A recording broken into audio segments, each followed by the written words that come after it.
Welcome to Salty Church Online. We're so glad you joined us. I'm Miles. I help lead worship here at Salty. We hope you're doing well wherever you're at, whatever you're doing. We're glad that you could join us at Salty Online. We're going to move into a time of worship, and I'm actually going to lead us in that time of worship. So I'd invite you to prepare your heart, do whatever you got to do. To get ready for this time of worship.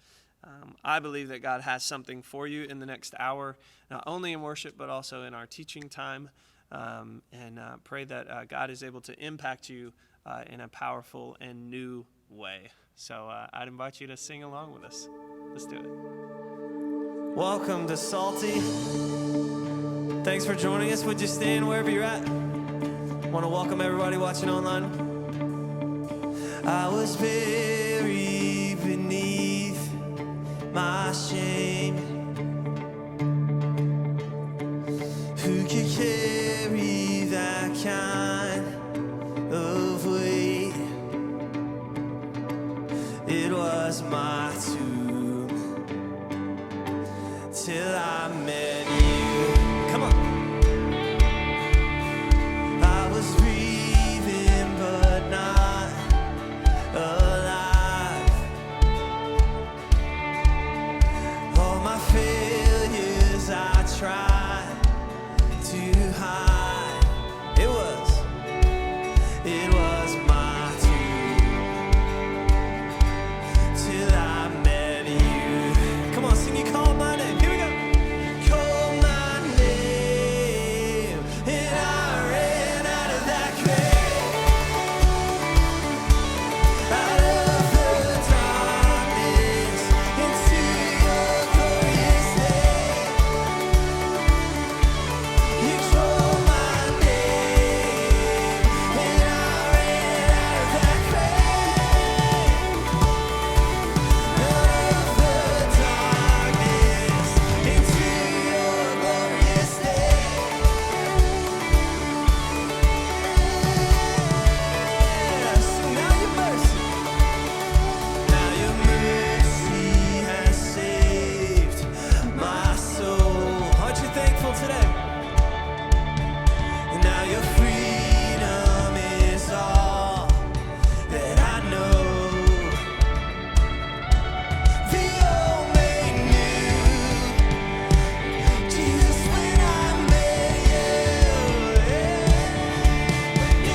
Because of what he's done for us. Come on, sing, I needed rescue. I needed rescue. My sin was heavy, but chains break at the weight of your glory. I needed shelter. I was an orphan. Now you call me a citizen of heaven. When I was broken, you were my healing. Now your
I love that we get to gather together every week and sing and lift up the name of Jesus. Amen.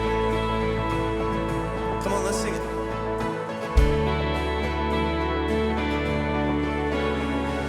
Just one word, you calm the storm that surrounds me.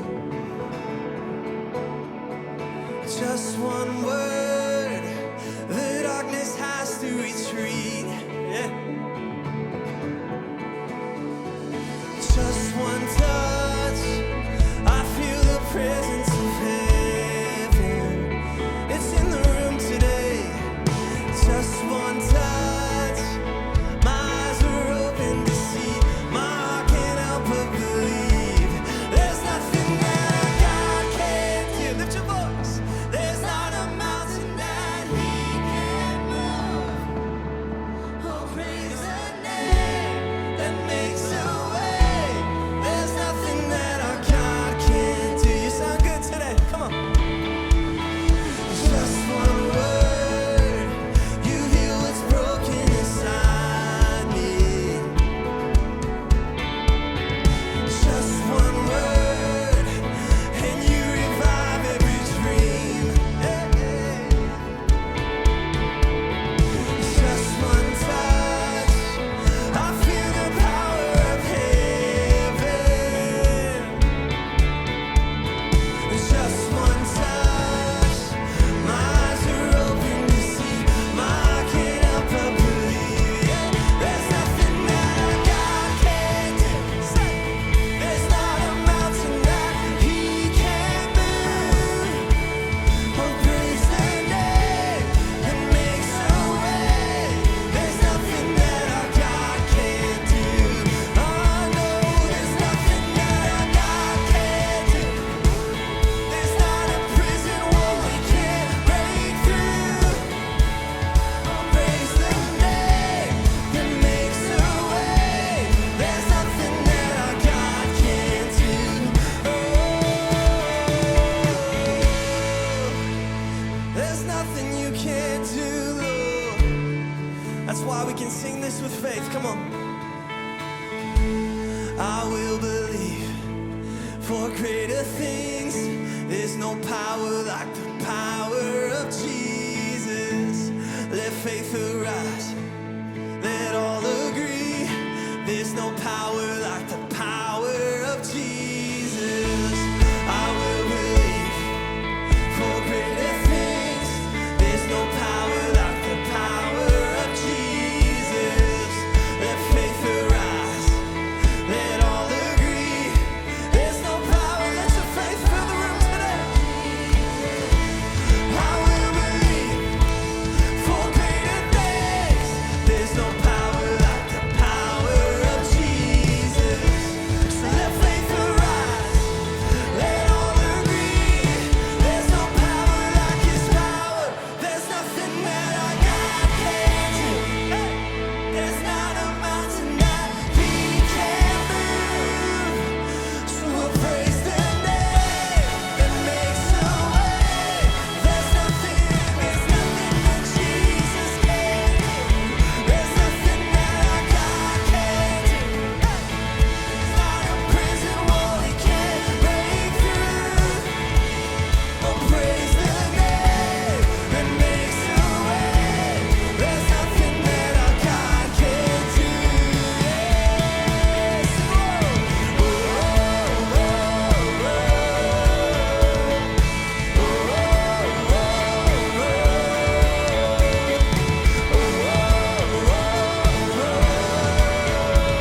There's nothing that Jesus can't do. I will believe. I will believe for greater things. There's no power like the power of Jesus. So let faith arise. Let all agree. There's no power like the power of Jesus. There's no power like your power, Lord. We love you, Jesus. Amen. You know, it's so awesome. It's not just gathering together and singing songs. The songs aren't what's special. It's when we surrender our hearts to Him, acknowledge who He is. That's when real change happens. You give life, you are love, you bring light to the darkness, you give hope, you restore every heart that is broken. And great are you, Lord. Sing, it's your breath. It's your breath in our lungs. So we pour out our praise. We pour out our praise. It's your breath in our lungs. So we pour out our praise to you only. You're the only one who's worthy of my praise. So you give life. You give life, you are love, you bring light to the darkness, you give hope, you restore every heart that is broken. Yes, He does. And great are you, Lord. Yes, you are. It's your breath in our lungs. So we pour out our praise. We pour out our praise. It's your breath in our lungs. So we pour out our praise to you. Sing, it's your breath. It's your breath in our lungs. So we pour out our praise. We pour out our praise. It's your breath in our lungs. So we pour out our praise to you only. We'll only sing your praise, Lord. You're worthy, Lord. Come on, let's sing this over our city and over our families. Come on, sing all the earth. And all the earth will shout your praise. Our hearts will cry, these bones will sing. Great are you, Lord. Some of you need to sing this in faith. And all the earth will shout your praise.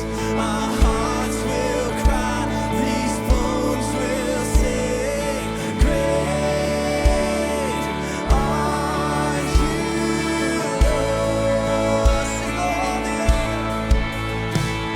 And all the earth will shout your praise. Our hearts will cry, these bones will sing. Great are you, Lord. It's your breath in our lungs. So we pour out our praise. We pour out our praise. It's your breath in our lungs. So we pour out our praise to you only. It's your breath in our lungs. So we pour out our praise. We pour out our praise. It's your breath in our lungs. So we pour out our praise to you only.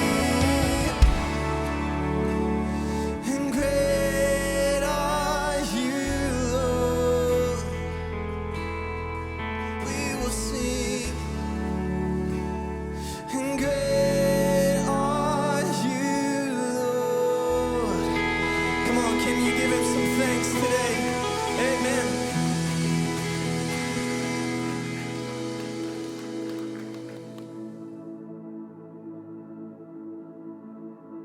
Well, thanks so much again for singing with us. I love when we can gather together and sing, "Great are you, Lord," or "All the earth will shout your praise." it just builds my faith up so much and reminds me of how faithful he's been, and gives me faith that he's going to continue to do that in the future. Well, again, we want to welcome you to Salty Church Online, and I want to personally invite you to connect with us. And the best and primary tool that we use for that is our digital connection card. You can go to salty.org and click connect. And if you're interested in next steps, just click interest/questions, and someone will reach out to you and connect you to your best next step. Speaking of next steps, baptism is coming up, so we'd love to invite you to participate in baptisms this next Sunday, June 12th. And you can sign up for that at salty.org's. Hover over next steps and click baptism. We're going to move into our connection time, and that is truly exactly what it sounds like. We take time to connect with God and connect with others, and that looks like a few different things. You can say hi in the chat, maybe send us a message for where you're from or something like that. We would love to interact with you and for you to interact with other people that are watching today. You can pray. We do have a specific prayer request actually this week. We have a team going to the Dominican Republic, and we really want to pray for three specific things: safety, connection, and purpose. So if you could partner with us in praying, we would greatly appreciate that the Lord's hand would just be on that team as they go and serve in the Dominican.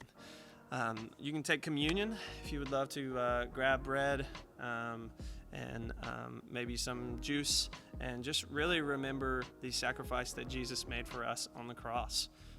Such a powerful thing, and really connects us with our Savior in such a unique way. Or lastly, you can partner with us through your giving by going to salty.org and clicking give. You know, one thing specifically stood out to me in last week's message, and it was this: that none of us can do everything, but all of us can do something. Practicing generosity is for everyone, and not only all of us can do something, but we should. It's what's best for us. Generosity is more about our gratitude, our trust, and our connection to God's mission to save and love others through Jesus than the amount that we can give.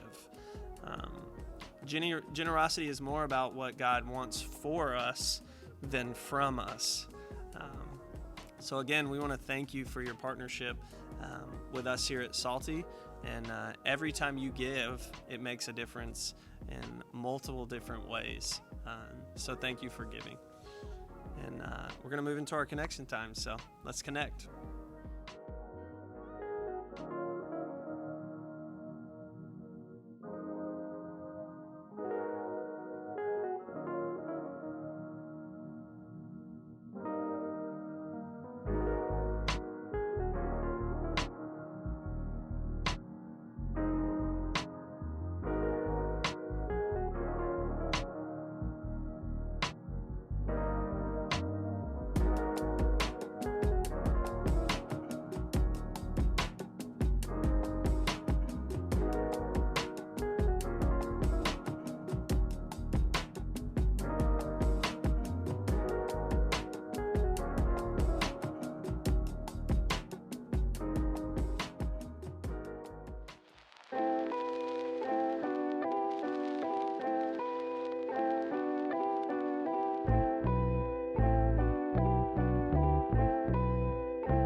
What's up, Salty? It's good to see everybody here today, and thank you for joining us online. It's great to see you too. Yeah, so good. I hope you've had a great weekend so far. It's been beautiful weather, just a lot of good things going on. You know what? I love this time of the year, right? It's summertime.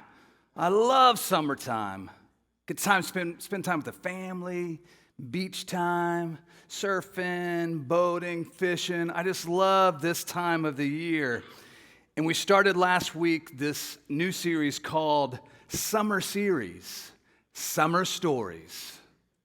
Say that with me, Summer Stories, There you go. And I love last week we started off with a great story about rescue.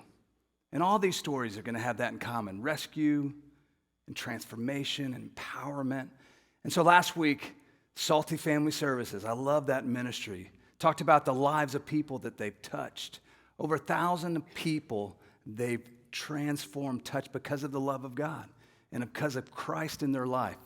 And broken people, people that need help financially, emotionally, spiritually, mentally, physically, step right into the home and help them out. And it can be exhaustive too.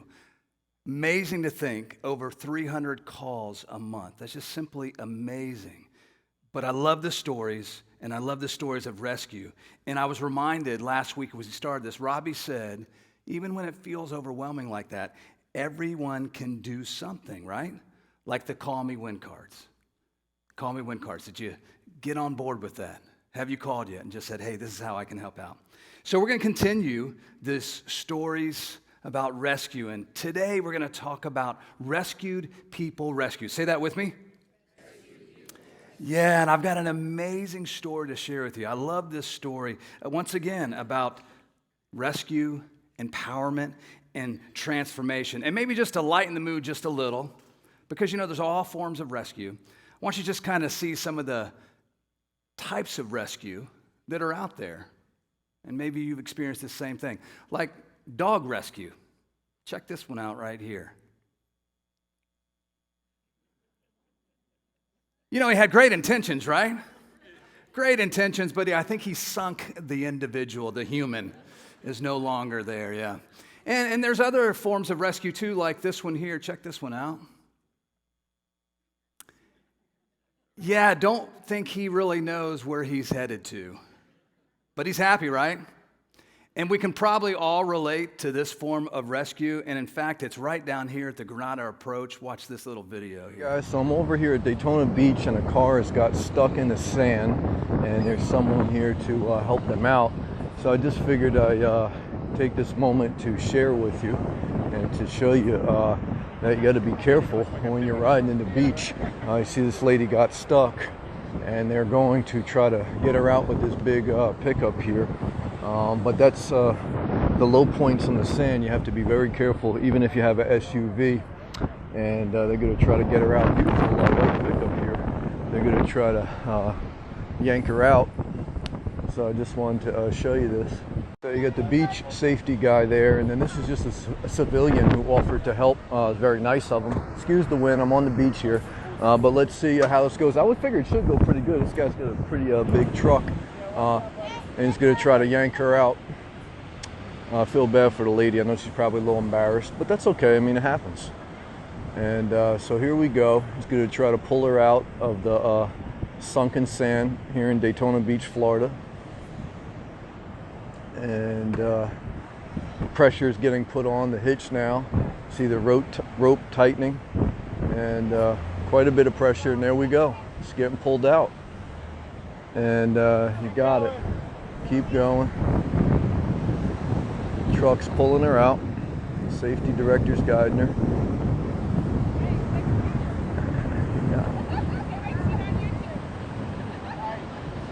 Got it. All right, so praise the Lord. Beautiful job. Yeah, we've all kind of been there before, right? In fact, I know some of you, I got a few friends that they'll go down to one of the approaches, Truck Week, and just watch them get stuck, right? Yeah, we've all really been there. These rescue stories, I think these are some of the most exciting stories that we hear throughout our lifetime because they're really memorable for most part, rescue stories are, and they really grab our attention. And I think the reason that we really connect with rescue stories is because we can all relate, right? Like every person on planet Earth has needed some form of rescue where somebody, thankfully, has stepped in and has helped you out. We've all kind of been there. And you don't know when it's going to happen, rescue. You just hope that somebody is going to help you out. I remember a pretty traumatic situation, but thankfully it all went well. But we were living in Melbourne, and Sierra at the time was 3 years old, and her sister was about 10. Sammy wasn't born yet, so we had 5 kids, and they were outside playing. And Marcy was in the house cleaning up, and I wasn't there. But I heard about this story when I got home. They were out jumping on the trampoline, and Sierra decided to come in and get some water. And when she did, she decided to run around the pool in the backyard a few times. And as she ran around the pool, one time she cut the corner too quick and literally fell in the deep end. And we had about a 7.5-foot deep pool. She fell in the deep end, and this was the miraculous part of it that Carmen remembers. Carmen said she just all of a sudden got really thirsty as she was jumping on the trampoline. So she ran around the pool to get some water, and as she did, she got startled because she saw Sierra in the water trying to get out. And at that time, Sierra was wearing those little bubble things on her arm, floaties, remember those? Wearing those floaties, but she didn't have them on then.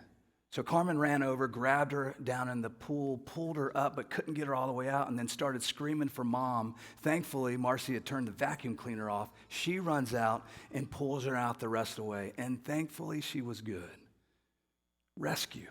You don't know when rescue's gonna happen, but we all need rescue. And what's interesting is I was studying this week, an interesting, I would say, relational dynamic about rescue. Just about every rescue, not all rescue situations though, but an interesting dynamic that takes place. Most rescue stories have 3 types of people involved. Now listen to this. 3 types of people. There's someone who needs rescue, there's a bystander, and then there's a rescuer. 3 types of people.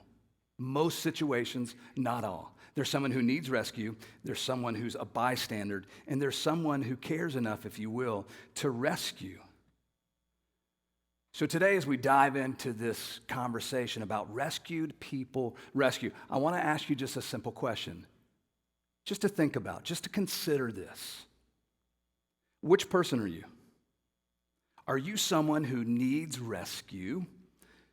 Are you the bystander? Or are you the rescuer? Right? Are you someone who needs rescue? Are you usually the bystander? Or are you the rescuer? And just to clarify, and this might seem real simple, I want us to kind of like look at these 3 types of people. Like just so we can have clarification. Let's talk about them just a little before we go into looking at what Jesus has to say about this. So there's someone who needs rescue, right? And really that's all of us. We've all been in some situation where we've needed somebody else's help. It just kind of, sometimes it depends on how many cups of coffee we've had that day, right? If we had enough in the morning. But we've all been there, that needs rescue situation. Every person on planet Earth has been in a situation where they've wanted someone to step in and help them, and they need rescue. And it might look as simple as this. We've kind of all been here too. It might look like needs rescue, might look like you're driving down the street and your car just stops. And hopefully you can get off on the side of the road. And you're sitting there just waiting for someone to come along because you need rescue. We've all been there, right? Been there many a times. It might look like maybe, and we can all relate to this too, those of us that are parents, maybe you've got a newborn baby. And about 3, 4, 5 nights go by and you've had no sleep whatsoever, right? And you're just kind of looking for rescue. You're looking for help. Just somebody to ease the pain a little so you can rest. Or it might look like this for teenagers. Hey, give it up for the teenagers one time. They're all out of school now, right? They're very happy. But for some of you teenagers, it might look like you're sitting in class and you might not just get it. Whatever the teacher's talking about in math class, science, whatever, you just don't get it. And you kind of need help. You need rescue. You need someone to kind of step in and help out.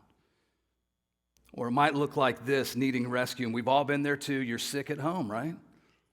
And the whole COVID deal. Maybe you've missed a week, 2, 3 weeks of work. The bills don't go away. You haven't been at work. And you just need someone to step in and help the situation. To help you. You need rescue. Or it might be as simple as this. You walked into one of our campuses at Salty, or you joined us online for the first time, and you've kind of lost all hope. You don't know where to turn to. You don't know what the answer is for your situation, and you're just kind of needing somebody to help you. So that's what needs rescue looks like. Just really easy to follow. And here's the reality of it. Needing rescue, it comes in all forms, all shapes and sizes. And we've all been there, right? And you might be there right now. And then there's that second type of person, the bystander. And I don't want to overcomplicate this either, but the bystander is simply someone who sees the need and chooses not to help. Just as simple as that. For whatever reason, they see the need, but I just don't want to get involved. Yeah, I don't know that guy. And so they just kind of look down and keep walking. You know, they might not even be aware of the situation because they're just kind of focused on their phone. They just want to keep their head down. The little that I know, the better, and I don't have to look up. And so they just kind of keep walking down, but they don't help. That's the bystander.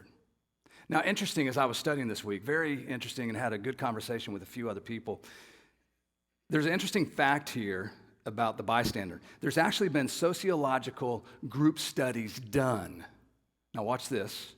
And they discovered that individuals are less likely to help someone in need when other people are present, and that's called the bystander effect. Interesting, huh? That just simply means if someone is in need of help and there's 2, 3, 10, 20 people around, more than likely, no one's going to help. Very odd. No one's going to intervene. And it really doesn't matter what the situation looks like. It could be an emergency situation, a bullying situation. It could be as simple as someone fell down on the sidewalk. If there's more than one person there, bystander effect says that people are just going to kind of back away and no one's going to help. It's true. Very true. And you may have seen it this past week. It just happened in New York City in one of the subways. Horrible situation to watch. I don't like to watch these kind of videos. I'm not one that clicks on the videos that are just like, don't want to watch that. But it happened last week in the subway in New York. It was all over the news. There was about 20 people, 25 people in this subway car. This one individual comes into the car, a male, and he just kind of starts going crazy and starts shouting out and doing just crazy things. And people, you see him, they just kind of move away and let him have his space. And he walks down the middle of the subway, and everybody's moving away and giving him space. About 20, 25 people. There's 2 ladies sitting on one of the benches. He goes over and sits right in the middle of the 2 of them. The one on his left just kind of slowly stands up and slowly moves away. The one on his right starts to do the same. She slowly stands up. He grabs her hair and pulls her back down, holding on to her hair the whole time. Nobody did a thing. She finally turned her head and simply said, "Help me." No one did a thing. Thankfully, he finally just let her go, got up, started walking, hitting the door. They arrived at their location, and everybody got off. The bystander effect. And it kind of affects us all, doesn't it? I mean, I've talked to my kids before. Please don't ever, while you're at school, do this when there's some kids fighting. Don't ever do that.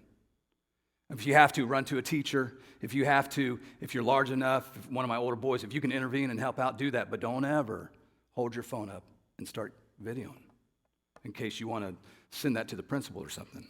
The bystander effect. And then there's the rescuer. Again, real simple. The rescuer is someone who's aware of their surroundings, aware of the people around them, and when they see the need, they're willing to help. They're willing to step into the situation, and they choose to help. That's the rescuer. Sees the need, helps somebody. And anyone, what's interesting, anyone can be a rescuer, right? Any of us can be a rescuer. And what I love about the dynamic of a rescuer, too, is when you see some of the bigger rescues, you might want to say, just everyday people that happen to step into a situation, when they get interviewed, they always say the same thing, right? "Oh, I'm not a hero. I'm not a hero. I'm just a regular guy. I'm just a regular lady. Just saw a need and helped out." Love that about it. So when they see you broke down on the side of the road, they're going to stop. Whether they know what to do or not, they're just going to stop to make sure you're okay. That's the rescuer. Or if they know you've had a new baby, possibly, they're just going to knock on the door. "Hey, you okay? I haven't seen you in a few days. Just want to check on you, make sure everything's okay." Or that teenager in class, they see someone that's struggling. Teenager, you just kind of say, "Hey, can I help you out anyway?" or you see someone or know someone in your neighborhood or your next door neighbor that's sick, and you simply just walk across the street, knock on the door, and say, hey, can I make you some soup or something? Like, are you okay? Can I help you? That's the rescuer. They see the need, they're aware of people around them, and then they just help. Rescued people rescue. So I just want to ask you one more time, which are you? Which are you? Are you someone who needs rescue? Are you the bystander? Or are you the rescuer?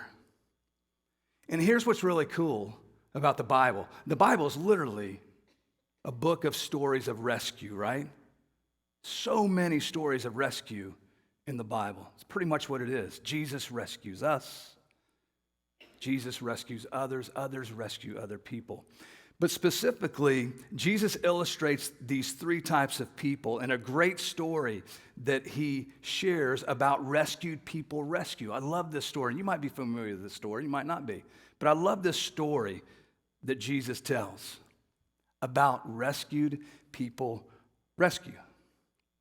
So the story goes like this. Jesus is kind of hanging out with a crowd of people like he always does, right? He always does that. He's with the crowd of people, just normal people, but the religious leaders are there and the politicians are there too, and they're upset with him once again because he's getting all this attention, and they don't like that. So one of the religious scholars asks Jesus a question, and he says probably something like this, hey, Jesus, to distract him, get him away from what he's doing. Hey, I got a question for you.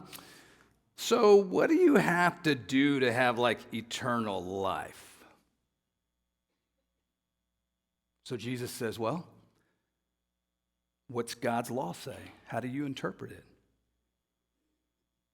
And the scholar says, I think it's pretty much, you can sum it up, love God and love people. Love your neighbor as yourself. And so Jesus responds back and said, well, that's pretty solid. Do you do that? Jesus asked him. And I'm sure he kind of stumbled around, the scholar did, the religious scholar. And he said, well, looking for a loophole probably. He's like, well, how do you define neighbor, Jesus? Thinking he's going to trap him now. So Jesus tells this story in his answer. It's in Luke 10, verse 30. I just want to read it to you. He says, well, there was once a man traveling from Jerusalem to Jericho. So you can see the setup. The road from Jerusalem to Jericho was a highly traveled road, a lot of sales going on, a lot of people traveling this road. It was probably like A1A, a lot of stuff going on. People coming into Jerusalem too, from outside to come to the Jerusalem, the city itself, and to pray. And so a lot of traffic going on. But at nighttime, especially because they didn't have electricity, there's not night lights out there. So it can get a little rough. And probably many a times people were robbed. And so he goes on to say, on the way he was attacked by robbers. And they took his clothes, they beat him up, and went off leaving him half dead. Luckily, a priest was on his way down the same road, luckily. But when the priest saw him, he angled across to the other side. The bystander, choosing not to help. Then a Levite, religious man, showed up. He also avoided the injured man. Another bystander. That's not my problem. And then Jesus goes on to tell the story. He says, a Samaritan traveling the road came on him. And when he saw the man's condition, his heart goes out to him. Now, why do you think that is? It's probably because there were times in this Samaritan's life that they needed help. And someone probably came and helped them. So he gave him first aid, disinfecting and bandaging his wounds. And then he lifted him onto his donkey, led him to an inn, and made him comfortable. And in the morning, he took out 2 silver coins and gave them to the innkeeper, saying, hey, listen, take good care of him. And if it costs you any more, put it on my bill, and I'll pay you on my way back.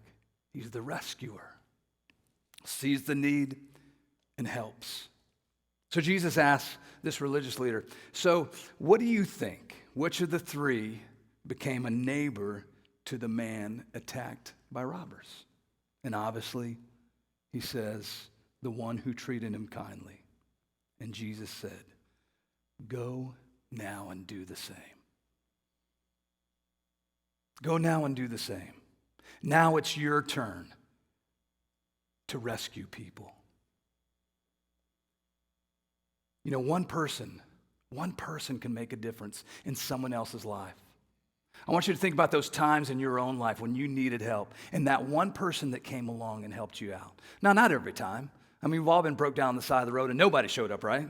AAA doesn't even show up a lot of times. I waited 8 hours the other day. But we've all been in that situation where we're needing help.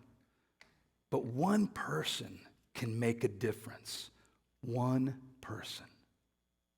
And sometimes rescue can be as simple as a cup of coffee and a donut. Watch this story. Don, how are you? Fabulous. Fabulous. I love it when you say that. Every Sunday you Derek, you're going to have to leave if you're going to laugh. I'm Don, and this is my story. Hi, I'm Kristen. I'm on staff here at Salty. And I'm Don Georger. I work in the cafe on Sundays. So it turns out we met a lot of years ago. How many years ago was that? 2009, so that's quite a ways. You know, I was living on the beach in various hotels at that point. I was homeless. I was dealing with a lot with addiction, and my life was basically spiritually bankrupt. I had no will to live even at that point. I had no will to live. And I was just looking to get through today. And I came here on a Tuesday afternoon because somebody told me I could come here to try to find some help with groceries and things of that sort. And I walked through those doors, and you were sitting at a big round table in there and helped me out, but invited me back for a Sunday service, and were explaining how you had coffee and donuts. Yes. That was kind of like, oh, well, maybe I'll come back and check it out. This is interesting. I remember walking down the beach to come back that Sunday, and it's what brought me back in. Through the transformation that happened, one of the things that I got involved with is serving. You've been helping in the cafe for 10 years. Yep. We wouldn't have the donuts every Sunday if Don didn't go pick up 20 dozen at 8 a.m. So we appreciate that. The bigger impact that I see now is you're helping co-host the Thursday night recovery group. Tell us about that.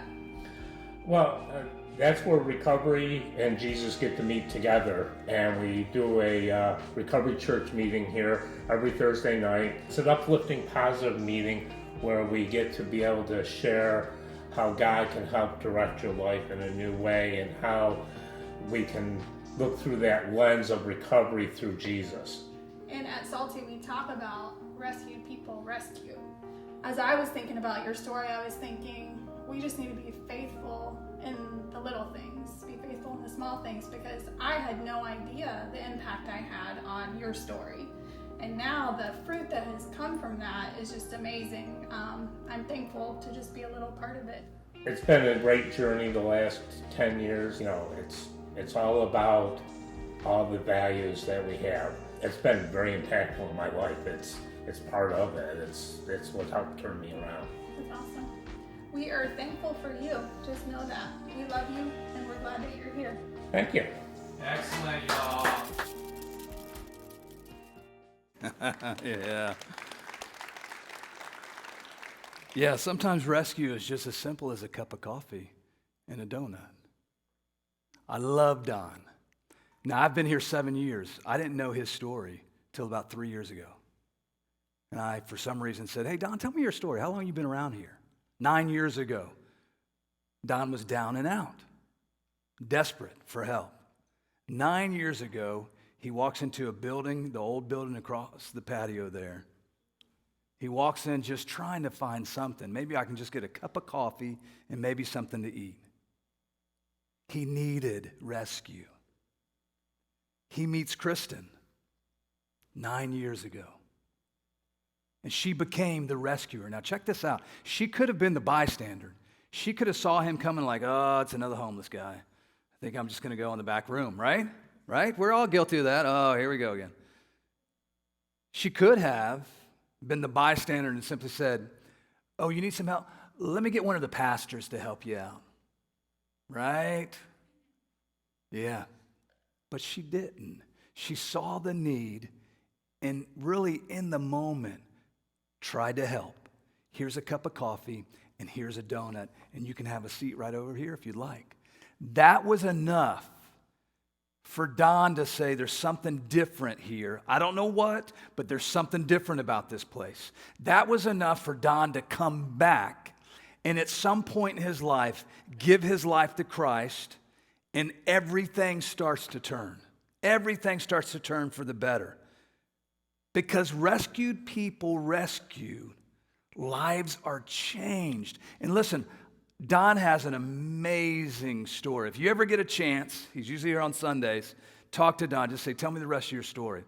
He helps out recovery. He buses in people here on Sundays and helps out that way. He's at the food bank helping out. He adopted one of his family's kids.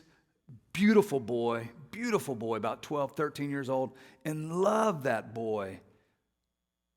Adopted him, changed his life. Smart boy, and knows he's been rescued.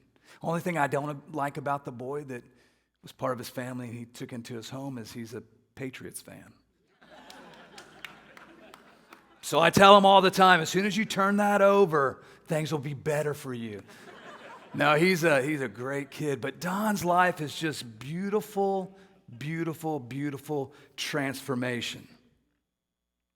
And listen, the seemingly insignificant becomes significant when it leads to Jesus, the ultimate rescuer. And like we said last week, none of us can do everything, but all of us can do something. You can do something. Just become aware of your surroundings. Maybe knock on the door next door neighbor and introduce yourself. You can do something. So what can you do in the circle of people that you see every single day? In your neighborhood, that you work with, that you go to the beach and see, where you shop? There's not many places around here to shop. And so we see each other all the time, right? Are there neighbors that might need some help? Might need their lawn mowed? You know. Are there neighbors that might be sick and you just need to knock on the door and say, hey, are you okay? Can I get a warm meal for you? Is there a server at a restaurant that you go to all the time that might just need an encouraging word, or a cashier that just might need an encouraging word? Is there a parent you know that's overwhelmed, might need some help? None of us can do everything, but all of us can do something. Be faithful in the small things. Be the rescuer in the small things.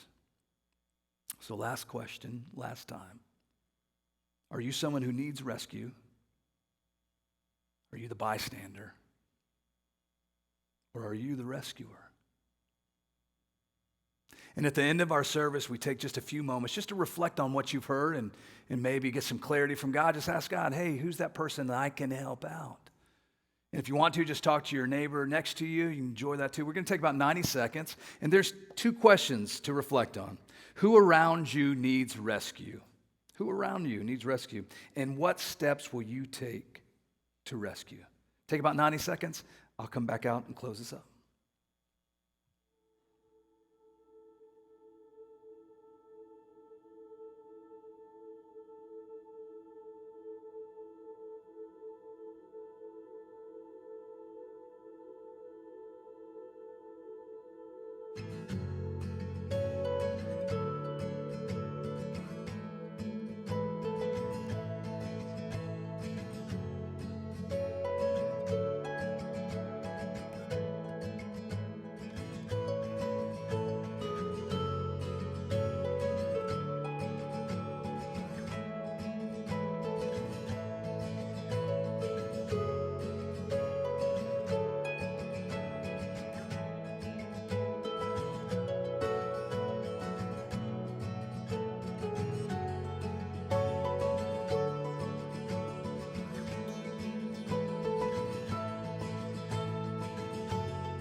Glad you joined us today. Just want to encourage you, just look around you. We need help in the world we live in today, and we need more rescuers. So just this week, ask God and watch what he does. God, just keep my eyes open. Let me see someone that I can invest in, that I can help, that I can rescue. And you'll be amazed what God will do through the insignificant and the simplicity of our lives. So I just want to remind you, next week is baptism. If you want to be baptized, awesome, love to do that. Or just participate and come out there and have a great time with us at 1 o'clock, right across the street. So y'all have a great, great week, and we'll see you next weekend. Bye-bye.